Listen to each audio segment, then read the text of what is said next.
श्री कृष्ण जी मथुरा में रहा करते थे और एक तालाब में नहाया करते थे, वहाँ गऊ चराया करते थे, वृंदावन में घूमा करते थे और वहाँ एक पहाड़ को उठाया था गिरिराज को। पहले तो ये देखना चाहिए गिरिराज को किस लिए उठाया था। देवी देवताओं की पूजा श्री कृष्ण जी ने बंद करवाई थी और जिससे देवी देवताओं ने कंप्लेंट करी किसके आगे, देवी देवताओं के राजा इंद्र के आगे। इंद्र ने अक्षुब्ध होकर के, इंद्र है इरिगेशन मिनिस्टर ने सोच ले, उसने उसके पास 96 करोड़ मेघमाला है, मेघ यानी बादलों की, और एक मेघमाला अगर यहां बरसा दी जा तो पृथ्वी पर 10-10 फुट पानी हो जाए। उसने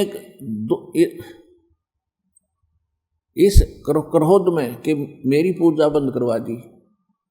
और कृष्ण जी अपनी पूजा नहीं कराते थे, एक कहते हो भगवान की पूजा करो,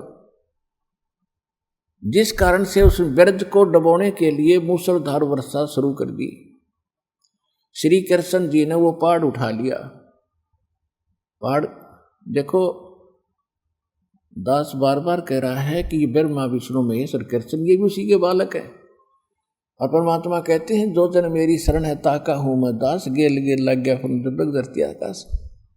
अब उस परमात्मा के वो भगत रहे कभी कि इस कलयुग में उन्होंने घनी भक्ति कर रखी है। जो आज जो नाम ले रहे हैं भगवान के, घने प्यारे बच्चे हैं, बेटा है चाहे लड़का है चाहे लड़की, स्त्री है पुरुष, और ये पार ना हुए धन हो जाएगा घना इनके पास भक्ति का। इतना गजब का मंत्र है ये, और ये पार ना हुए तो काल का फंस जाएंगे। फिर इन्हीं में से ये ब्रह्मा विष्णु महेश बना होगा और फिर उन्हीं में से राम कृष्ण बना के भेजेगा। अब उन पर जो आपत्ति आवेगी तो वो तो उसके बच्चे हैं जो पहले कभी उसके साथ मालिक के बच्चे थे, उसको मालूम है इसने डले डोलिए, तो वहां भी रक्षा वो करेगा ही करेगा क्योंकि वो उसकी प्यारी आत्मा है। श्री कृष्ण के बस का ना था पहाड़ में उठा लो, ये तो बाद में पता लगेगा आपको, अभी तक तो आप उस रंग में रंगे हुए थे इसलिए जो सोचा उसी ने सब कुछ कर दिया होगा। तो ये कभी डिटेल से बताते रहेंगे धीरे धीरे इनकी इसमें कितनी पावर थी। तो कहते हैं वो परमात्मा ही ऐसे समय में भक्ति की रक्षा करने के लिए और भक्ति को बनाए रखने के लिए ऐसी लीलाएं स्वयं ही करते और कराते हैं, ऐसे सर्कमस्टांस बनाते हैं, फिर स्वयं वहाँ अपनी पावर से सब कुछ करते हैं। तो वहाँ श्री कृष्ण जी ने जो उस उद्देश्य से वो उठाया, समझ लो आपकी बात बड़ी करके चलते हैं, श्री कृष्ण जी ने उठा लिया पहाड़। किस लिए उठाया था कि देवी देवताओं की पूजा बंद करो, और तुम जिन गुरुओं के भ्रमित किए हुए हो, तुम देवी देवताओं की पूजा करते वहां घूम रहे हो। कम से कम अपना इतिहास तो देख लो, उनका उद्देश्य क्या था ये काम करने का। और फिर उस तालाब में जहां श्री कृष्ण नहाया करते थे, स्नान किया करते थे, और फिर जहां वो घूमा फिरा करते थे वृंदावन के अंदर, वहां जाने से वहां भगवान के चरणों की रज पड़ी हुई है। तो भगवान के चरणों की रज के ऊपर तक हमारे जैसे हजारों घूम लिए ना, मेरा किसकी चरण तल दबली उसकी रज होगी थोड़ी बहुत है। अब कहने का भाव ये है कि श्री कृष्ण जी ने तो वो क्षेत्र छोड़ दिया था, त्याग गए थे और द्वारका में गए थे, और परमात्मा ने मालूम था कि ये भ्रमित करेंगे मेरे बच्चों को और ये फिर द्वारका भेजा करेंगे श्री कृष्ण के जाने पास है। तो बाद में द्वारका डबो दी परमात्मा ने, उसकी नामो निशान मिटा दिया उसका, कि ना ये बूढ़ा धक्के खाने जाते जब यहाँ आने लग रहे थे। तो कहने का भाव ये है, परमात्मा जो बताना चाहते हैं कि तुम सत्य से दूर जाकर के अपने जो दंत कथा तुम्हारे गुरुओं ने सुना रखी थी उस पर तुम ध्यान भी ना देते। ये कह क्या रहे हैं, अब क्या बताते हैं कि मुक्ति खेत मथुरापुरी हुआ कीन्या कृष्ण के लोले, और कंस के सीचाणोर से वहां फिरते डमडोले। कितना निर्णायक ज्ञान दे दिया कि तुम उसको मुक्ति खेत कहते हो, मोक्ष क्षेत्र मानते हो मथुरापुरी को, क्योंकि वहां पर श्री कृष्ण जी ने बाल लीला की, ठीक है। और फिर कहते उसी मथुरापुरी में कंस केसी और चाणूर जैसा का बक्कल भी तो उतरा, तो बकवाद करनी है कितने जालियो, उनका कितने ठिकाना नहीं। और भक्ति करने वाला अपना सच भक्ति कहीं बैठ के कर ले, उसका वो वही गुजारा होगा। इस प्रकार और सदग्रंथों के आधार से भक्ति करने से मोक्ष प्राप्ति होगी। कहते कंस के सी चानौर से वहां फिरते डामाडोल, वह भी तो वहीं थे उस कृष्ण जी की बाल लीला में, उनका बकल उतरा। यानी सत भक्ति नेक नीति से भक्ति करने से बात बनेगी। जहां श्री कृष्ण जी घूमे थे, जो लीला की थी, वो तो यादगारें हैं कि ऐसी घटनाएं घटी थी, बस इतना सा काम उनका। उनको एक बार देखा हो चाहे 100 बार देख लो, वह मोक्ष नहीं हो सकता वहां घूमने। फिर गीता जी के बोलने की क्या जरूरत थी? गीता जी का ज्ञान देने की क्या आवश्यकता थी? भगवान एक कभी कह देते मथुरापुरी में घूमेगी, सारा बेड़ा पार हो जाएगा, और उस तालाब में नहा लियो अक्षय उस तीर्थ में, बस बात खत्म हुई। तो भाई गहराई से विचार करो इन बातों पर। बालक नहीं रह रहे आप, रसक जन्म खो दिया, धक्के खाते हैं। आज हम हिंदू हैं, कल मृत्यु के बाद मुसलमान बन जावांगे, फिर अल्लाहू अकबर और खाटो मुर्गा खाओ बकरा फोड़ो कर्म। तो हमने अब इन बातों पर जोर देना पड़ेगा जो भगवान बताकर गए थे इस समय के लिए। और ईब जो चूक गया भाई वो तो पत्थर है, फिर इंसान नहीं है। अब उसी प्रसंग पर आते हैं कि श्री धर्मदास जी उस मथुरा के जोड़ में, तालाब में, तीर्थ में, जिस पानी के अंदर ना जाने कितने जीव जंतु घूम रहे होते हैं, और उसमें सैकड़ों हजारों की संख्या में आदमी नहाते हैं, उसी में स्नान करके, और सुबह सुबह वक़्त से उठ के स्नान करके, और उसी तालाब से कि जल, तीर्थ का जल पवित्र होता है, उसे एक लोटा भर के पानी का साथ में रख लिया, और उसी में से भगवान एक कुछ ऐसे अक्षेत्र लिप्या, जैसे गोबर, गाय के गोबर से मिट्टी से कुछ मिलाकर, और उस स्थान को लीपते थे उसको, और उसको पवित्र मानते थे। जैसे खाना खुना बनाते हैं, वहाँ भी वो चौका अवश्य लिपा करते थे। और अपनी भक्ति करने के लिए जो भगवान की मूर्ति वगैरह साथ ले रखी थी, मूर्ति पूजा करते थे, शालिग्राम की पूजा करते थे, शालिग की, और गीता भी साथ ले रहे थे, डेली पाठ किया करते थे। उसके लिए भी अलग से स्थान लीप के, और वहाँ भगवान का जो कपड़ा बिछा के सुंदर सा एक थाली के अंदर छोटी सी प्लेट में भगवान की मूर्ति जो कर्मकांड करती थी वो रखी। पहले वाले कपड़े सब उतारे, भगवान को नहलाया, उस मूर्ति को 3-4 इंच की थी, और फिर उसको ऊपर सारे छोटे छोटे कपड़े, धोती धाती सारी बांध के, तिलक वगैरह लगा के, धूप दीप दे के, और फिर लगा अपनी गीता जी का पाठ करने। और परमात्मा क्या कहते हैं? गोता मारूं स्वर्ग में, जा बैठूं पाताल, गरीब दास ढूंढता फिरूं मैं, अपने हीरे मोती लाल।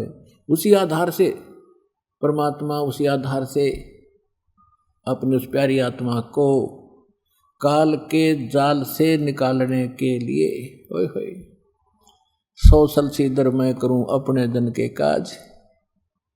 पुणात्माओं, आप हो कति बालक अभी, और जिस दिन आपकी या ऐम अट्टेगी ना, जब देखना आपको पता चलेगा अपने भगवान के बारे में कि सचमुच वो अपना मालिक है, अपना बाप है, हमारा जनक है, जो हमारे लिए कितना भटक रहा है। आप दुखी हो, वो खुद दुखी है तुमसे, लेकिन आपने भांग गणी पी रखी है, अज्ञान गणा कर दिया इस काल भगवान ने, और सब एक का बोली बोल रहे हो। कबीर किसने भगवान बना दिया? श्री कृष्ण जी नरतुम बना काए थे, थारा तिलक दिया था उसको भी भगवान ने है। सुनी सुनाई बातों से, दंत कथाओं से उनको सब सुप्रीम पावर माना। अब उनकी इतिहास पढ़ कर देखा, उसमें पता चला ये खुद कहते हैं हम भगवान है नहीं, हम तो जन्म मृत्यु होती है, हम तो नासवान है। तो नासवान है, फिर भगवान किसी पर सुप्रीम पावर कैसे होगी? तो उस समय आपको महसूस होगा कि सचमुच हम तो घनी गलती कर रहे हैं, आज तक भगवान के साथ नहीं जुड़े। अगर हम जरा सा भी इधर लगन लगा दें तो कति दृढ़ता से पकड़ लेगा आपको भगवान, फिर छोड़ देगा नहीं। अब वहां वो गीता का पाठ पढ़ रहा है, डेली एक पाठ, जो भी उसने अध्याय बता रखा था, एक एक अध्याय डेली पढ़ा करते थे। उधर से परमात्मा एक जिंदा महात्मा का रूप बना के, जिंदा, मुसलमानों के अंदर विशेषकर ये जिंदा टाइप के साधु होते हैं जो एक ओवरकोट पहनते हैं पूरा घुटनों से नीचे तक का। जैसे कई बार आपने देखे हो इस सिख धर्म में निहंग पहनते हैं, एक ऊपर का नीला सा ओवरकोट, और वो जिंदा महात्मा पहनते थे इसी टाइप का काला ओवरकोट, और एक अंडरवियर कच्छा, यानी घुटनों तक का, से ऊपर तक का एक कच्छा, और एक पर एक टोपा है, ऐसे ऊंचे से चोटेगा न्यू। तो ऐसी दाढ़ी भगवान के रखा करते थे दाता। तो ऐसी वेशभूषा वाले को जिंदा संत कहा करते थे, जिंदा महात्मा कहते।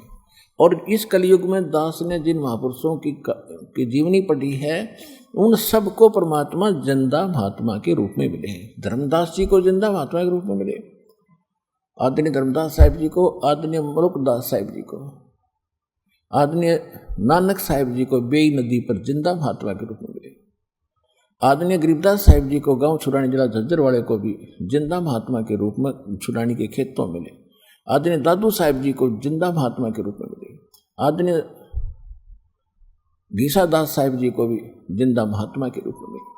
तो इसी प्रकार वो परमात्मा जिनको भी मिले हैं वो जिंदा महात्मा के रूप में मिले हैं। हजरत मोहम्मद जी को भी जिंदा महात्मा के रूप में मिले थे।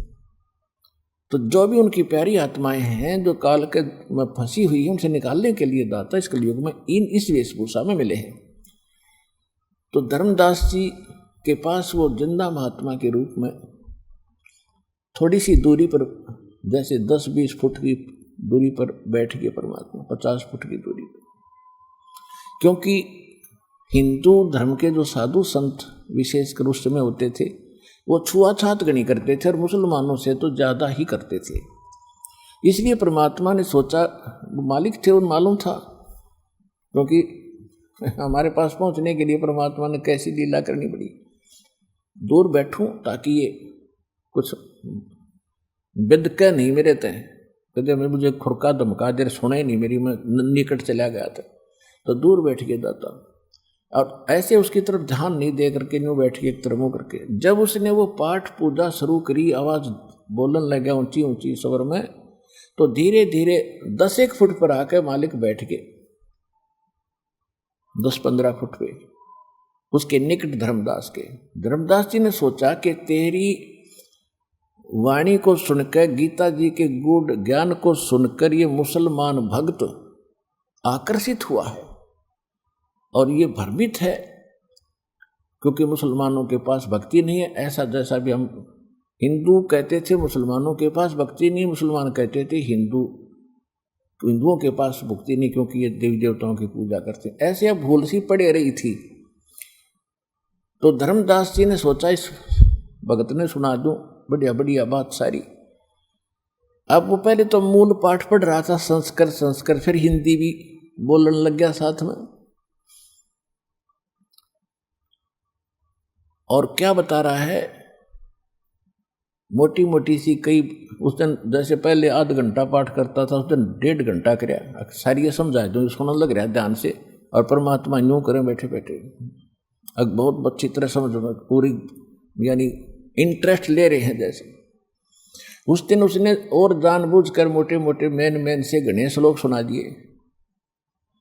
तब परमात्मा ने कहा कि हे महाराज जी, मैं एक भ्रमित व्यक्ति हूँ, बहुत से साधु संतों के पास मैं गया हूँ, मेरी संतुष्टि नहीं हुई, और मैंने आपकी वाणी सुनी है, आपने ये ज्ञान सुना इस पुस्तक से पढ़कर, मेरा तो हृदय खींच लिया। मुझे आशा है कि शायद आपके पास बहुत अच्छी भक्ति और ज्ञान है, तो मुझे मेरा मोक्ष कैसे होगा मैं जानना चाहता हूँ। तो उस धर्मदास जी ने बताया कि देखो, मोक्ष का पहला मार्ग है कि जीव हिंसा नहीं करनी चाहिए, और जो जीव हिंसा करते हैं वो कभी पार नहीं हो सकते, उनका मोक्ष नहीं हो सकता। क्योंकि धर्मदास जी को पता था मुसलमान है, मुसलमान मांस मिट्टी खाते ही हैं, जीव हिंसा करते हैं। तो 5-10 मिनट तो उसने जीव हिंसा पर लेक्चर दिया। फिर कहा कि सबसे पहले गुरु बनाना चाहिए, गुरु बिन मोक्ष नहीं हो सकता भक्त। धर्मदास जी उस समय एक वैष्णव संत जैसी वेशभूषा बना रहे थे, माथे पर तिलक डाला रखा था, नाक पर कर्ण पूरा, और ऐसी वेशभूषा से गले में कंठी टांग रखी थी, एक तुलसी की माला की, एक मणिये की, तुलसी की लकड़ी का एक मन का होता है, उसको कंठी बोल रहे हैं। और ये वैष्णव परंपराओं की आड़ों की थी यार परंपरा। उसे पता होता था कि ये वैष्णव परंपरा से दीक्षित है, वह पहचान थी माला, वह कंठी, ये सारा कुछ ला रखा उसने। तो परमात्मा ने कहा कि हे महात्मा जी, साधु जैसा दिखा बैठा हो, कि मैं तो आपको गुरु बना लूंगा, यदि मेरा कल्याण हो जाता है तो मुझे तो मोक्ष चाहिए। तो धर्मदास जी कहने लगे, देखो गुरु तो गुरु होते हैं, मैं दीक्षा नहीं दे सकता, मैं अधिकारी नहीं हूं, मैं अपने गुरु जी से आपको दीक्षा दिला सकता हूं। तो परमात्मा बोले, भी देखो बात सुनो महाराज जी, मैं दीक्षा लूंगा उससे पहले मेरी कुछ शंकाओं का समाधान भी होना चाहिए। तो धर्मदास जी ने कहा कि बोलो आपकी क्या शंका है, कि आप किसकी पूजा करते हैं। तो धर्मदास जी ने कहा कि देखो हमारे देवता हैं श्री राम, श्री कृष्ण और विष्णु भगवान और शंकर भगवान। विशेषकर हम वैष्णव परंपरा के, हम विष्णु जी को, सतोगुण भगवान को ही इष्ट मानकर पूजते हैं। तो परमात्मा ने बोला कि क्या ये भगवान आपके अविनाशी हैं? हाँ, ये तो अविनाशी हैं, अजरो अमर हैं। परमात्मा ने पूछा क्या इनकी कोई माता पिता भी है? कि नहीं नहीं नहीं, ये तो अजरो और अमर अजन्मा है, इनके कोई माता पिता नहीं, ये सारी सृष्टि के रचनहार यही है। तो क्या इनसे ऊपर भी कोई अल्लाह खुदा है? हमने मुसलमान धर्म वालों से सुना है कि इनसे ऊपर कोई और खुदा है। धर्मदास कहता है कि नहीं नहीं नहीं, ऐसा कुछ नहीं है, ऐसा कुछ नहीं है। तो आप ये किस बुक को पढ़ रहे थे, कौन सी किताब है जिसमें से आप ये ज्ञान हम सुना रहे थे, सुन रहे थे हम आपका? तो धर्मदास जी ने बताया कि श्रीमद् भगवत गीता है, ये भगवान श्री विष्णु जी उर्फ कृष्ण जी ने ये ज्ञान बोल रखा है, और ये भगवान का दिया हुआ ज्ञान है, 100 का 100 सत्य है, हम इसको बिल्कुल सत्य मानते हैं। तो परमात्मा ने कहा कि ठीक है, श्री कृष्ण चाहे विष्णु जी हैं, उन्होंने ये गीता का ज्ञान दिया है, और इसमें जो लिखा है वो ज्ञान भी सही है, वो भक्ति भी सही होगी। हाँ हाँ, भक्ति भी सही है, ठीक है। तो इस गीता के पाठ से लाभ होता है या कोई और साधन से? कि गीता के पाठ से लाभ होता है, ठीक है। परमात्मा ने पहला प्रश्न किया कि आप जी अभी कोई किसी अध्याय से पढ़ रहे थे कि गीता ज्ञान देने वाला कह रहा है कि अर्जुन तेरे और मेरे बहुत जन्म हो चुके हैं, तू नहीं जानता, मैं जानता। अब धर्मदास का तो याद थे वो श्लोक, क्योंकि रोज पढ़ा करता है कि 4 अध्याय का 5वें श्लोक में है ना? हाँ होगा भाई, जैसे आप सुन, मैं तो आपसे सुना है। तो इसका क्या अर्थ हुआ? अब फेल है, इसका क्या अर्थ होता? अभी आपने सुना था कि आपका गीता ज्ञान दाता कहता कि हे अर्जुन, तू सर्वभाव से उस परमेश्वर की शरण में जा, उसकी कृपा से तू परम शांति को और सनातन परम धाम को प्राप्त होगा। तो वो भगवान फिर कौन है? गीता ज्ञान दाता से तो अन्य हुआ। अब जैसा उन गुरुओं ने चाबी पर रखी थी, नहीं यही श्री कृष्ण जी अपने बारे में करे, अपने बारे में करे, अपने बारे में तो देखो ये मैं मानू नहीं, कैसे कह रहे हैं? जब वो कहता मेरा तो जन्म मृत्यु होती है, तेरे मेरे बहुत जन्म हो लिए, और फिर कहता उसकी कृपा से तो परम शांति को और सनातन परम धाम जाने के बाद 15वें अध्याय के 4थे श्लोक में फिर लिखा है। आप ये भी कह रहे थे कि तत्वदर्शी संत प्राप्ति के उपरांत परमेश्वर के उस परम पद की खोज करनी चाहिए, जहाँ जाने के बाद साधक फिर लौट कर कभी संसार में नहीं आते। और जिसने सारे ब्रह्मांडों की रचना की है वो खुद भी कहता मेरा इष्ट देव भी वही है। मुझे ये शंका का समाधान दे दो, मैं अटपट ना मानूं भी, क्लियर होना चाहिए मेरा ये शंका, जब मानूंगा। अब धर्मदास जी ने कहाँ ज्ञान थे, हो गया टाइम टाइम फिर से अब बैठ गया। और मैंने कि परमात्मा जानी जानते किसी एक ब्राह्मण से सुना था कि श्री देवी पुराण के 3 स्कंद में विष्णु जी खुद कहते हैं, अपनी माता दुर्गा की महिमा करते हैं कि तुम शुद्ध स्वरूपा हो, ये सारा संसार आपसे ही उद्भासित हो रहा है। मैं ब्रह्मा और शंकर ये तो नासवान, हमारा जन्म मृत्यु होता है, आविर्भाव और माने जन्म और तिरोभाव माने मृत्यु होता है। और शंकर भगवान कहते हैं कि जब ब्रह्मा के बाद विष्णु आपका पुत्र है तो मैं भी आपका बेटा हुआ। तमोगुण, हम केवल नियमित काम कर सकते हैं। तो क्या वो पुराणों को सत्य मानते हो? पहले मालिक ने सारी यहाँ भरवा ली थी, क्या पुराणों को सत्य मानते हो? कहाँ परम सत्य है? तो ये पुराण तो ये मैं ये लिखा कि ये खुद कह रहे हैं हम तो नासवान है, हमारा जन्म मृत्यु होता है। अविनाशी कहाँ से हुए? और दुर्गा इनकी माता है। देखो मैं शंका का पूरा समाधान चाहूँगा, नाराज ना होना महाराज जी। परमात्मा देखो पुण्यात्मा हो, हम कितने नीच हो गए।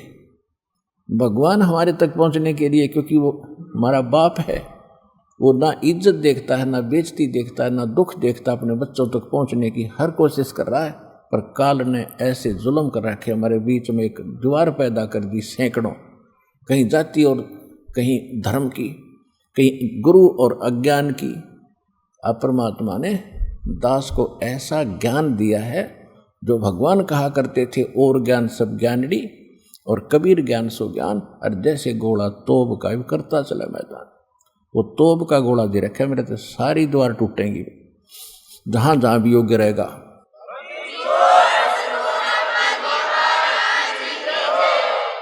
अब परमात्मा ने कहा कि धर्मदास जी आप कहते हैं कि मैं व्रत रखता हूँ एकादशी का। हाँ, एकादशी का व्रत रखता हूँ, और वो व्रत बहुत ही कठिन होता है। उस दिन केवल जल ही ग्रहण करते हैं, सारा दिन भूखा मरते हैं। तो परमात्मा ने कहा कि आप अभी पढ़ रहे थे, कौन सा अध्याय तो मुझे पता नहीं, आप कह रहे थे कि हे अर्जुन, यह योग माने साधना यानी भक्ति, न तो ज़्यादा खाने वाले की और न बिल्कुल ना खाने वाले की, या ज़्यादा सोने वाले की या ज़्यादा जागने वाले की कभी सफल नहीं होती। तो भोजन ना कति ना खाना मतलब व्रत रखना, इसमें व्रत की मनाही कर रखी है। और आप श्राद्ध भी निकालते हो, परमात्मा ने सारे प्रश्न कर दिए थे, कहाँ श्राद्ध भी निकालते हैं, जरूर निकालने चाहिए। गीता जी के 9वें अध्याय के 25वें श्लोक में अभी आप पढ़ रहे थे, सुना रहे थे कि भूत पूजने वाले भूत बनेंगे और देवी देवताओं के पूजने वाले देवी देवताओं को प्राप्त होंगे, अब मेरा भक्त मुझे प्राप्त होगा। तो आप भूत बनना चाहते हो कि भगवान प्राप्ति चाहते हो? गीता के आधार से देख लो, वो तो मना कर रखे, पर ये पूजा नहीं करनी चाहिए। फिर परमात्मा ने कहा कि देखो ये जो पुस्तक हमारी आपकी है या हमारे मुसलमान धर्म की, क्योंकि वो मुसलमान मान रहे थे परमात्मा को, ये एक अनुभव है या किसी महापुरुष ने बताया है, जैसे भी भगवान ने बताया सब लोग। तो ऐसा जान ले कि जैसे एक किसान का बालक था, एक किसान था, उसके 40, 50, 60 साल की उम्र में उसका लड़का उत्पन्न हुआ, और उसने सोचा कि जब तक लड़का जवान होगा और कृषि फार्मूलों से परिचित है नहीं, इसके लिए मैं अपना अनुभव एक पैड पे लिख देता हूँ। बही में लिख दिया, एक डायरी में, कौन सी फसल किस सीजन में बोनी चाहिए, एक किले में कितना बीज डालना चाहिए, किस समय कितने दिन के बाद सिंचाई करनी चाहिए, और कौन से सीजन में बीजना चाहिए, वो सारा कुछ लिख दिया। और पुत्र को कह दिया, बेटा जब तुम सियाना हो, बड़ा हो, और कभी मेरी मृत्यु अचानक हो जा, तो मेरे इस अनुभव को पढ़ कर इसके आधार से अपनी खेती कर लिए, बेटा मार नहीं खावेगा। अब वो पिता की मृत्यु के बाद वो लड़का डेली उसको पढ़ता, पिता के बताए मार्ग को, और कर रहा उससे उल्टा। गेहूं की जगह भांग बो रहा है, गेहूं बोने चाहिए थे गेहूं और बो रहा भांग, तो उसको क्या लाभ होगा? क्या उस किसान के बच्चे ने अपने पिता के लिखे हुए लेख को पढ़कर उसके अनुसार करना चाहिए था, तभी तो उसको लाभ होगा, या उसके विपरीत करने से लाभ होगा। तो धर्मदास जी कहता है ना बिल्कुल सही है, जो उसमें लिखा वो पढ़ना चाहिए था। मूर्ख ने बता भांग क्यों बोई इसने? परमात्मा बोले ऐसे ही भांग आप बो रहे हो। गीता में कहीं लिखा है ओम नमः शिवाय और ये ओम नमो भगवते वासुदेव, या हरे राम राधे कृष्ण सीताराम राधे राधे श्याम मिला दे, व्रत करना लिखा है इसमें? तो ये अनुभव से हटकर आप भी भांग बोए बैठे हो भगत जी, आपको लाभ नहीं हो सकता। फिर क्या बताते हैं कि जिस तालाब में आप नहाए हो, जिस तालाब से नहा के निकले हो, इसमें कितने जीव थे, और आपने ऐसे मसल मसल कर रगड़ रगड़ कर मार दिए, और आप कहते हो हम जीव हिंसा नहीं करते। तो तेने तो करोड़ों जीव मार दिए स्नान करने में, और आप कहते हो जो जीव हिंसा करते उनको मोक्ष नहीं होगा। तो मुझे तो आपके ही मोक्ष में शंका है, मेरा समाधान क्या करोगे महाराज जी? अब ये मन की इतनी बकवाद है, इसने सच्ची बात सुनकर आंखों देख कभी मानता नहीं, क्योंकि काल का एजेंट है मन, और पुराना ज्ञान इतना अड़ा रखा उन गुरुओं ने। धर्मदास जी गढ़ा नाराज हो गया और कहने लगा जिंदा जी आगे घना मत बोलना, बस अंत होली है, फालतू बात मत करे, तू मुसलमान का मुसलमान ही रहा। तो मैं सोचू था तू कुछ समझेगा, लेकिन आपने तो ये बकवास नहीं चलेगी, हमारे देवी देवता और हमारी भक्ति के बारे में कुछ नहीं बोलोगे, और ला कर ली। हालांकि नरम आदमी था, फिर भी दुख हुआ। एकदम परमात्मा अंतर्ध्यान हो गए। अब भगत जी को ना तो रात को नींद आई, जो पूजा के लिए निकला था वह हुई नहीं, क्यों? सारे प्रत्यक्ष प्रमाण। गीता ने फेर पढ़ उसके उनके जाने के बाद रोवर पढ़ रख तेरेगी सचमुच, ये तो सारी उल्टे कर रखे हमने। जब तो वो पढ़ रहा था ओनली फॉर्मेलिटी करता था, और मालिक ने जाकर उसको ऐसा अंकुश लगाया कि अब वो पढ़ रहा है उसको। जो पूजा कर रहा था सब दर्दी ठा गए, और रो रहा अपने पाप कर्मों को, अपने मूर्खता को, कि मैंने महापुरुष भगवान न होंगे, कोई देवता थे या कोई थे सिद्ध पुरुष, और अब ये कभी मिले नहीं, देख कैसा जुल्म कर दिया। वो भक्ति कर नहीं सकता, आगे कोई मार्ग मैंने प्राप्त किया नहीं। सारी रात रो के काटी, ना दिन में कुछ भ्रमण किया। अब इन सोचा था शायद यही मिल जा किते, तो उस रात को उसने सोचा चल सुबह खाना खा कर फिर चलेंगे, यहाँ से प्रस्थान करेंगे। उठ कर भक्ति वो अपना भोजन किया, तैयार करने लगा। पहले अपना लीप लाप का वो करते थे, जैसे तो स्वाभाविक है, पाप हो चाहे ना हो तो लीपना ही पड़ेंगे। तो वैसे जंगल से लकड़ी तोड़ कर लाया था। एक मोटी लकड़ी थी जो बीच से कुछ थोथी थी, कुछ थोड़ी थोड़ी नमी थी उसमें, और सहयोगी लकड़ी लगा के वो आग जला के भोजन बनाने लग गया। भोजन बनाते बनाते जब लकड़ी जलती जलती एंड आ गया उसका, कति चूल्हे के साथ में आगी पिछला हिस्सा दिखा लकड़ी का, मोटी का। उसमें क्या दिखा कि हजारों की संख्या में, करोड़ों की संख्या में चींटियां अपने अंडे मुंह में लेकर, मुख में लेकर के बाहर निकलने की कोशिश कर रही हैं। और बाहर उस लकड़ी के चारों तरफ पिछले हिस्से पर गर्मी के कारण कुछ तरल पदार्थ सा उबल रहा होता है, उसमें गिर रही हैं, आगे से आग में जल रही हैं, पीछे चटक चटक होकर वो मर रही है। ज्यों ही धर्मदास जी की जब उस पर दृष्टि गई, एकदम कांप गया सारा कि हे भगवान, या तो इतनी लंबी लकड़ी थी और या तो थोड़ी सी रहेगी, इसमें तो ना जाने कितनी चिट्टी मर गई इसमें जल के। इस पाप के भोजन को मैं खाऊं नहीं, और आज मैं निराहार रहूंगा। अपनी सोच से पाप मुक्त होने का ये फार्मूला अपनाया कि मैं खाना आज खाऊंगा नहीं, जो जिस खाना बनाने में पाप हुआ इसने फेंकना ठीक नहीं, इसको किसी साधु संत को खिला दूंगा, मेरा भार उतर जाएगा। इस उद्देश्य से सारे भोजन को लेकर और साधु की तलाश में निकल लिया। पहले दिन तो परमात्मा थे जिंदा महात्मा के रूप में, और उस दिन जैसे हिंदू साधु होते हैं, लाल कपड़े पहन लिए या सिर पर बाड़ बूढ़ रखा लिया, यानी लाल कपड़े हों तो हम साधु मानते हैं, गेरुए, ऐसी वेशभूषा बनाकर रूपांतर करके भगवान बैठ के एक वृक्ष के नीचे, कबीर भगवान, धर्मदास जी की दृष्टि गई, साधु बैठा है, चल बन गई बात। साहब वहां जाकर के वो थाली रखती, भोजन रख दिया कि महाराज जी भोजन पा लो। परमात्मा बोले हाँ भाई धर्मदास भूख लगी है। उसने देखा भाई आदमी तो पहचाना नहीं मैंने, लेकिन मेरा नाम बता दिया, कोई जान पहचान का साधु संत होगा, क्योंकि वो पहले बड़े भंडारे करते था, धार्मिक यज्ञ किया करता था, भंडारे हजारों साधु संत आते थे भोजन करने। तो इसलिए उसने सोचा कि कभी भोजन करने आए होंगे, वहां पर जानते होंगे मुझे। तो परमात्मा के पास अपना एक करमंडल था, लोटा रखा था पानी का भरा जल का। जो ही उसने रोटियों के ऊपर से पर्दा हटाया कपड़ा, परमात्मा ने अपने वो लोटे से जल उठाकर एक मंत्र सा बोल कर और थाली के उस रोटियों पर छींटे लगा दिए। उस छींटे लगाते ही एकदम जितनी भी रोटी थी सब्जी थी उन सब की चींटी बन गई, और अंडे मुंह में लेकर के वह काली थाली होगी इतनी भर गई उसमें। तब अपने उस वास्तविक रूप में आ गए। पहले वाले दिन तो जिंदा महात्मा के रूप में थे। तब कहा रे कसाई, तेरे तक कसाई भी अच्छा, तूने कहा राम जी वैसा नहीं करते, ये पाप का भोजन मुझे कराने आया था धर्मदास।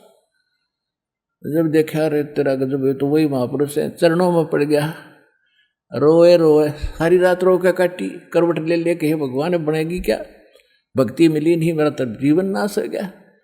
तो वह भूख मिटाई दाता ने, चरणों में गिर गया कि महाराज मेरे से गलती होगी और मुझे सत मार्ग बताओ। ऐसे 4-5-6 बार परमात्मा ने उनके साथ, क्योंकि ये काल है, ये जल्दी सी टकता नहीं, मन तो पुराना रंगया हुआ है, और वो तो ज़्यादा ही शंका युक्त आदमी था, भ्रमित था, जिज्ञासु गणा था, भगवान का बहुत ही अच्छी आत्मा थी। उसके लिए परमात्मा ने बहुत लीलाएं की। तो कहने का भाव ये है पुण्यात्माओं, अब थोड़ी सी आपको परमात्मा की महिमा सुनाते हैं गरीबदास जी की वाणी के माध्यम से। क्योंकि जैसे दास आपको बताता है कि जैसे वर्तमान में जो रामायण है वो तुलसीदास कृत है, और तुलसीदास जी ने लाखों वर्ष पहले घटी हुई घटना रामायण की एज इट इज चित्रार्थ कर दी अपनी चौपाइयों में, तो उनको दिव्यदृष्टि प्राप्त होगी थी। इसी प्रकार गरीबदास जी को परमात्मा ने दिव्यदृष्टि दी थी, सतलोक ले गए थे, अपना वास्तविक स्थान दिखाया था, आंखों देखा परमात्मा का सारा हाल, और परमात्मा से प्राप्त दिव्यदृष्टि से आगे पीछे की सब घटनाएं एज इट इज लिख दी, जो जहां जैसी बीती थी, परमात्मा ने जो लीलाएं की थी। और जैसे आप बहुत बार बताता रहा है दास के, जैसे संजय को दिव्यदृष्टि दी थी वेद व्यास जी ने धृतराष्ट्र जी को महाभारत का युद्ध कुरुक्षेत्र में देख के वहां बताने की, बैठा बैठा वहां देख रहा था जैसे टीवी चलता सामने, तो वो दिव्यदृष्टि जो व्यास जी ने दी थी वह कुरुक्षेत्र तक काम करे थी, दिल्ली और कुरुक्षेत्र, इस आज्ञा नहीं था उसका व्योत, वह इतनी ही दूरदर्शी थी। तो ये दूरदर्शी होती हैं दिव्यदृष्टियां। तो तुलसीदास जी ने केवल तीसरे यानी त्रेता युग तक का दिखा था, और कबीर परमेश्वर ने जो दिव्यदृष्टि अपने प्यारी आत्मा आदरणीय गरीबदास साहिब जी को दी थी, उसने असंख्य जन्मों का पहले का और आने वाले भविष्य का, और जो परमात्मा ने जिन जिन युगों में लीला की वो सारा दिखा था, वो वाणीदास आपको सुनाने जा रहा है। और परमेश्वर ने कबीर सागर में धर्मदास जी ने लिखा है, और कबीर वाणी चैप्टर है उसके 136-37 पर बताया है 112 पंथों का वर्णन करते हुए कि 12वां पंथ जो गरीबदास का होगा, जो गरीबदास पंथ चलावेगा, उस पंथ के प्रवर्तक द्वारा यानी गरीबदास द्वारा मेरी महिमा की यथार्थ वाणी पुनः प्रगट होगी। और उस वाणी को कोई समझ नहीं सकेगा, ना गरीबदासी ना कबीरपंथी। उसको समझाने के लिए भी मैं चलकर जाऊंगा उसी गरीबदास के पंथ में। परमात्मा नहीं आए तो अपना कुत्ता भेज दिया पुण्यात्मा आपको भौंक भौंक कर जगाने के लिए। दर्जन दे का रूप शैल वृंदावन कीनी, तहाँ मिले धर्मदास करते हैं बहुत अदीनी। यानी साधु संत भक्तों में एक विशेषता होती है, वो नरम बहुत होते हैं। बेसिक ज्ञान का कहीं उनके समझ में नहीं आता है, वो भले ही थोड़ा बहुत ऑब्जेक्शन भी करते हैं, चाहे थोड़े बहुत गर्म भी हो जाते हैं पर नरमी फिर भी रहती है, उनमें एक गुण होता है। तो क्या बताते हैं परमात्मा, धैर्य, गरीबदास जी बता रहे हैं, धैर्यंदा का रूप शैल वृंदावन कीनी। परमात्मा जिंदा रूप बना के और वृंदावन में सैर सपट्टे को गए, तहां मिले धर्मदास करत हैं बहुत अधीनी। बहुरंगी बरियामना कामनी कामी सोई, दर सतगुरु का रूप धनी उतरे हैं लोई। ओए होए, सतगुरु यानी सच्चा ज्ञान देने वाला पृथ्वी पर परमात्मा के अतिरिक्त कोई नहीं होता। और कहते हैं धर सतगुरु का रूप धनी उतरे हैं लोई, के हे जग वालों, हे जनता, परमात्मा स्वयं सतगुरु रूप धारण करके वो धनी कुल मालिक आप ही कबीर रूप, वो कबीर जी धानक रूप में वह जिंदा महात्मा के रूप में प्रकट हुए। बहुरंगी वरियाम कामनी कामी सोई, दर सतगुरु का रूप धनी उतरे हैं लोई। परम उजागर ज्ञान ध्यान बहुरंगी बाना, तहां मिले धर्मदास आचार विचार दीवाना। कौन तुम्हारी जात कहाँ से आए स्वामी, पूछे पुरुष कबीर धनी साहब नी कामी। ओए होए, परमात्मा उस एक जीव को, धर्मदास जी को तो कहते हैं स्वामी जी आपकी कौन जाति है और कहाँ से आए हो। और कहते हैं कौन तुम्हारी जात कहाँ से आए स्वामी, पूछे पुरुष कबीर धनी साहब नी कामी। गरीबदास जी कहते हैं पुरुष कबीर, परमात्मा कबीर उसको स्वामी कह करके पूछ रहे हैं, निष्काम भाव से, निस्वार्थ भाव से, यानी उसके परमार्थार्थ, उसके जीव उद्धार के लिए, निकट पहुंचने के लिए उस जीव को स्वामी कह रहे भगवान। अब धर्मदास जी क्या कहते हैं, हम वैष्णव बैरागी धर्म में सदा रहाई, कोई सुधर न बैठे संग कल्प ऐसी मनमाही। कि हम वैष्णव परंपरा से संबंधित हैं, वैष्णव धर्म में रहते हैं, हम किसी छोटी जाति वाले को निकट भी नहीं आने देते, हम इतने सुच्चे हैं, ये कहना चाहते हैं। सुन जिंदा मम ज्ञाने को अधिक आचार विचारे, हमारी करनी जो करे वो उतरे बहुजल पार। अब जो भी संत, किसी भी संत से भगत दीक्षित है, उस गुरु जी के द्वारा दिए हुए ज्ञान को फाइनल मान रहा है, और कोई उससे मार्ग पूछता भक्ति का तो वो कहता है कि आज जो हमारे गुरुजी जो भक्ति देते हो पार हो जाओगे। तो यही धर्मदास जी ने रटला रखी थी कि हम जो करनी कर रहे हैं ऐसी तुम भी करोगे, यानी गुरु बनाकर भक्ति करोगे तो तुम्हारा बेड़ा पार हो जाएगा। फिर परमात्मा क्या पूछते हैं, बोले धनी कबीर सुनो वैष्णो बैरागी, कौन तुम्हारा नाम गाम कहिए बड़भागी। कि हे पुण्यात्मा आपका क्या नाम है, आप कहाँ से आए हो, आपका गाम कौन है, कौन कौम कुल जात कहाँ को गमन किया है, कौन तुम्हारी रेस किन्हें तुम नाम दिया है, कौन तुम्हारा ज्ञान ध्यान सुमरण है भाई, और कौन पुरुष की सेव कहाँ समाधि लगाई। को आसन को गुफा के भरमत रहो सदाई, सालग सेवन कीन बहुत अतिभार उठाई। झोली झंडा धूप दीप अधिक अचारी, झोली झंडा धूप दीप तुम अधिक अचारी, बोले धनी कबीर भेद कहियो ब्रह्मचारी। हमको पार लंघाइयो परम उजागर रूप, जंद कहे धर्मदास से तुम हो मुक्ति स्वरूप। अब परमात्मा की महिमा को गरीबदास जी बता रहे हैं कि उनकी क्या क्या वार्ता हुई आपस में। तो पहले उनकी कितनी प्रशंसा की कि आप तो ऐसे लगते हो जैसे मुक्त हो चुके हो और मेरा बेड़ा पार करो, मैं बहुत दुखी हूँ। अगर ऐसा ना परमात्मा उससे कोई कहते तो वो बात भी ना सुनता, हम इतने नालायक हो लिए। अब क्या बताते हैं, परमात्मा ने पूछा कि कौन, बोले धनी कबीर सुनो वैष्णो बैरागी, कौन तुम्हारा नाम गाम कहिए बड़वागी, और कौन कौम कुल जात कहाँ से को गमन किया है, और कौन तुम्हारी रहस्य किन्हें तुम नाम दिया है, कौन तुम्हारा ज्ञान ध्यान सुमरण है भाई, यानी किस मंत्र का तुम जाप करते हो, तुम्हारा ज्ञान क्या है, और कौन पुरुष यानी किस भगवान की तू पूजा करता है, और कहाँ समाधि लगाई, कहाँ की आशा लगाए बैठे हो, कहाँ जाओगे। फिर कहते हैं को आसन को गुफा के भर मत रहो सदाई, कि कोई गुफा में रहते हो या कोई आपका ठोर ठिकाना कोई आश्रम है, या ऐसे ही चलते फिरते रहते हो। और सालग सेवन कीन बहुत अति भार उठाई, आपने घने ये मूर्ति मारती ठा रखी, साथ में टाली घंटी घंटी बजान की ले रहे थे, ये घना सामान ले रहे हो आप तो करड़े भगत हो दर्द। और झोली झंडा धूप दीप तुम अधिक विचारी, अधिक आचारी, और बोले धनी कबीर भेद कही हो ब्रह्मचारी।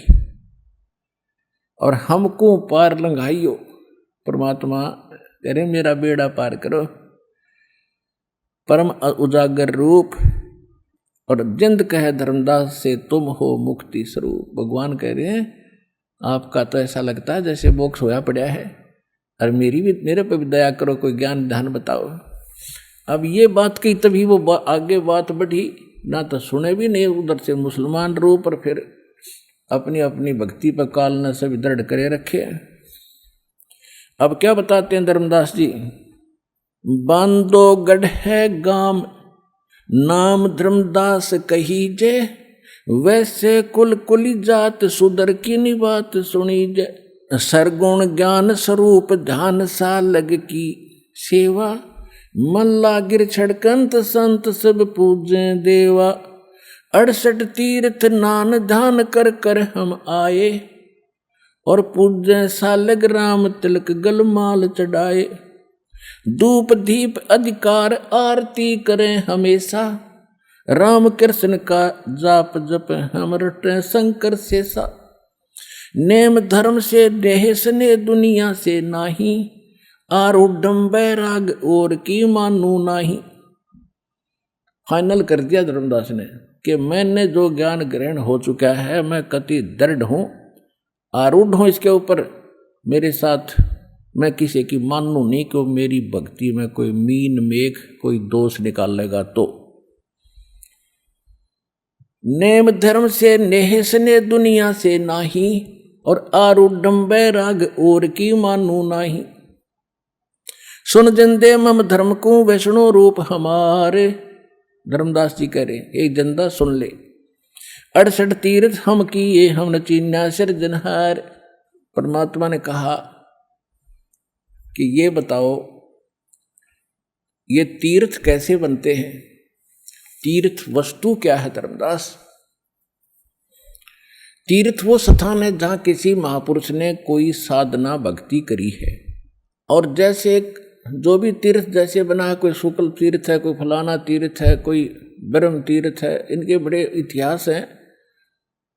और दास ने आध्यात्मिक ज्ञान गंगा नामक एक पुस्तक है, उसमें बहुत निर्णायक तरीके से लिखा, उसमें आप पढ़ सकते हैं। उन प्रमाण दे रखे हैं कि एक तीर्थ कैसे बने हैं कि एक 90,000 वर्ष की कोई ब्राह्मणी किसी गुफा में रह रही थी। वहां पर एक 10,000 वर्ष की उम्र का जवान ब्राह्मण उस गुफा में चला गया घूमता फिरता। अब पहले लाखों वर्ष की आयु थी सतयुग में, लाख वर्ष की, लाख से भी ज्यादा हो जाते थे। जैसे आजकल पहले 100 मानते थे, 100 से भी ज्यादा 150 तक भी जीवित रह जाते थे। तो जब वो 10,000 वर्ष की उम्र का लड़का, वो लड़का मानने जवान ने था, जब वहां पहुंचा तो उसने कहा औरत ने कि मैं आपके इंतजार में थी, आप मेरे पति, और मेरी माँ ने कहा था कि तेरा पति यहीं आएगा, तू यहां बैठी रहना। आज मेरी तमन्ना पूरी होगी। यानी उन्होंने ब्याह कर लिया, ब्याह तय कर लिया। लेकिन फिर उन्होंने सोचा कि कोई ऐसी साधना करें कि अब बुढ़िया जवान हो जा। तो उन्होंने एक स्थान में गंगा के किनारे जाकर दोनों ने तपस्या करी। कोई देव प्रसन्न हुआ, उसने क्या मांगा कि हम जवान हो जा, अब बुढ़िया जवान होगी। और फिर उन्होंने जवान हो गए तो फिर क्या क्या होगा तो आपने बेरा में बताऊं नहीं। अब उस स्थान पर वृद्ध तीर्थ माना जाता है और माथा टेकने जाएगा तो मोक्ष होगा। बता, ये तीर्थ है, ऐसे बड़े तीर्थ सारे। दूसरी बात है कि जैसे किसी महापुरुष ने कहीं बैठ कर कोई भक्ति अपनी की है, जो भी उसने जो साधना की है उसके आधार से उसने जो लोक प्राप्त होना था वो हो गया। उसने उस स्थान पर बैठ कर भक्ति करी है, कोई साधना अनुष्ठान किया है, तो वो कर करा कर अपना समेट के ले गया वो तो जो भक्ति उसने की। अब ये यादगार है पुराणों में जो लिखा कि उसने वहां ऐसा किया, ये देखने जाओ तो वो अलग बात है, प्रमाणित करने के लिए सचमुच है कि नहीं, वो तो सेकंड थिंग, वो तो भक्ति नहीं है। आपका विश्वास ना गया वो लिखे हुए पर तो वहां देख कर पक्का विश्वास हो जाएगा इसमें जो लिखा सही है। यादगार भी याद, इतनी सी बात है इन तीर्थों की। अब वो व्यक्ति वहां करके चला गया, जैसे एक अमाम दस्ता होता है ना, जड़ी बूटी कूटन का लोह का उखड़ सा, और इतना डंडा हो उसका मुसड़ सा लोहे का ही, तो उसमें जड़ी बूटी सामग्री कुट्या करें हवन हवन की भी कूट लेते हैं। इन तीर्थों को तो ऐसा जानो ये तो अमाम दस्ते हैं, और किसी ने किसी का अमाम दस्ता मांग के उधारा और अपनी हवन की सामग्री कुट्टी उसमें कोई, और वो साफ सूफ करके धो धा कर अगले का देते, जब साफा करके देते हैं वो सारी सामग्री तो निकाल ली, वो धो कर दोनों उखड़ मुसड़ दे दिए। अब उसमें फिर भी महक आ रही थी थोड़ी थोड़ी। उन्होंने देखा कि इसमें महक कैसे आ रही है, उन्होंने देखा कि इसमें कोई सामग्री गुट्टी होगी, आज भी महक आ रही है, 1-2 दिन पाछा खत्म होगी। तो जिस स्थान पर कोई साधक साधना करता है वो अपनी सारी भक्ति लेकर चला जाता है, जैसे उसने सामग्री कूटने वाले ने कति झाड़ पूछ कर एक एक दाना निकाल लिया था। और फिर भी वहाँ जाने से उसका थोड़ा सा वातावरण में फर्क पड़ जाता है। वहाँ जाने से एक बार नो देखता है, महसूस होता है कि वह बड़ा शांत स्थान है, लेकिन कुछ वर्षों के बाद वो भी शांति खत्म हो जाती है वहाँ से। तो वहाँ तो जैसे उसने सामग्री कूटी है, आपने भी किसी स्थान पर किसी भी अमदस्ते में जहाँ आप कुटोगे वो अमदस्ता हो जाएगा आपका। जिस स्थान पर बैठकर आप साधना करोगे आपका काम बनेगा उस भक्ति तय, ना कि किसी और ने जो साधना की उसके दर्शन करने या वहाँ माथा टेकने तो आपको कोई लाभ नहीं। इतनी सी बात है। अब दूसरा उदाहरण देंगे, जैसे दास पहले नगर नगर में सत्संग करा करते थे 4-4, 5-5 दिन के, तो वहाँ भंडारे भी होते थे, हलवा प्रसाद भी बनता था, भोग लगा खीर भी बनती थी, जैसे यहाँ चल रहा ऐसे। तो वहाँ अस्थायी भट्टियाँ बनाते थे हम। अब हम सत्संग करके आ जाते थे और कोई ये कहे कि यहाँ ये पोस्टर कैसे लगे हैं कि संत रामपाल का सत्संग हुआ था, चल देख आज दिखा के लाते हैं तेरे को, यहाँ हुआ था, इस ग्राउंड में हुआ था और यहाँ खीर बनाई थी, यहाँ हलवा बनाए थे, मैं भी आया था एक दिन। अब दूसरे बार बार फिर कोई वहाँ देखने जा तो देखा हो कि वास्तव में सत्संग हुआ था, यहाँ खीर ख्यार बनाई थी, हलवे भी बने थे, लेकिन ना वहाँ खीर ना हलवे, भट्टी है वह खीर और हलवा, वो मंत्र मोक्ष के तो वहाँ मिलेंगे जहाँ रामपाल सत्संग कराया हुआ। ये सतलोक आश्रम बरवाला में वो सारे साधन सारी वस्तु, उन भट्टियों को देखने से कोई लाभ नहीं होगा।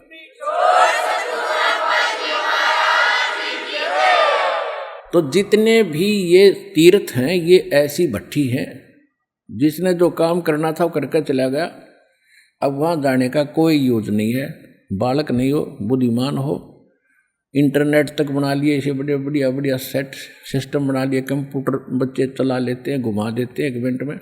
तो इधर भी थोड़ी सी डाइवर्सन करो दिमाग की, ये बहुत अनमोल वस्तु है। और ये तो पेटे का झगड़ा है, जो सारा दिन पढ़ते हैं, तो 15-16 साल बच्चे पढ़ते हैं, 2 रोटी मिल रहा है तो मिल रहा, ना भी मिले वो भी किस्मत वाले को मिलती है। तो इसमें सब कुछ मिल जाएगा आपको, रोटी भी मिलेंगी, मोक्ष भी मिलेगा, सुख भी होगा।